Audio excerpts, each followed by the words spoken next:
This is a really cool one.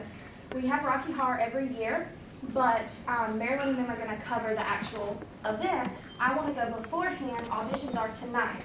So you would need to go tonight and watch the auditions. They're at 10 o'clock. You don't have to stay the whole time. Week after week, the Colonnade distributes their award-winning newspaper around the Georgia College campus. We took a closer look to see what really goes into publishing the student-run newspaper.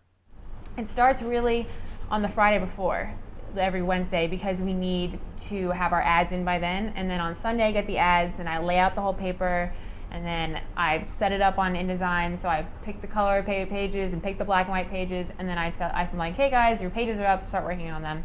They start working on them on Monday. So they have Monday, Tuesday, and then Wednesday is our production night. So Wednesday, it starts around 5, and we get done when we get done. We've been there until 3:30, we've been there until 5:30, we've been there until 1:30. Like, it really just depends on pretty much how everyone's week is going. Every Monday we meet, and it's for our pitch meeting, and it's where the editors of our newspaper come to our writers, and we say, this is the stories that we think are important this week, these are the things that we would like for you guys to write about, and we kind of offer them up for people to take.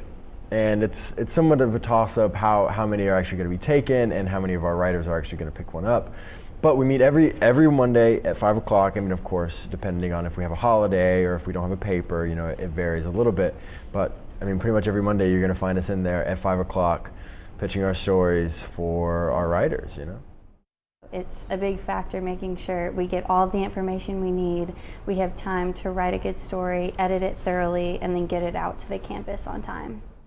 As an editor, you get to lay out the page. Like, anything I want to cover, I can do all the design for that and the graphic work. And then I pitch my stories like on our Monday meetings, and then writers take them. And we suggest like anyone come out and write, even if you've never done it before. We'll walk you through the process.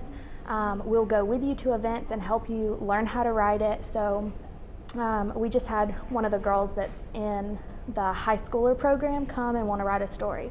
So we're open to anyone if you don't have a background in writing, or if this is something you want to pursue like as a career.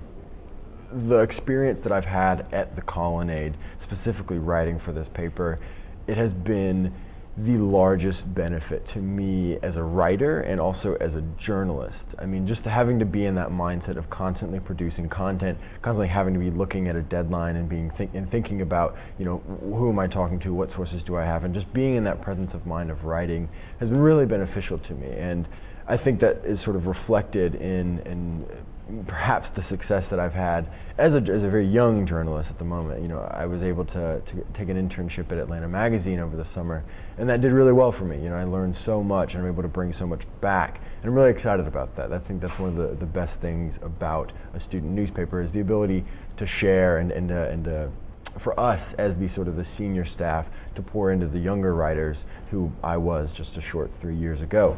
I absolutely love working for the Colonnade. It's given me an incredible experience for my portfolio.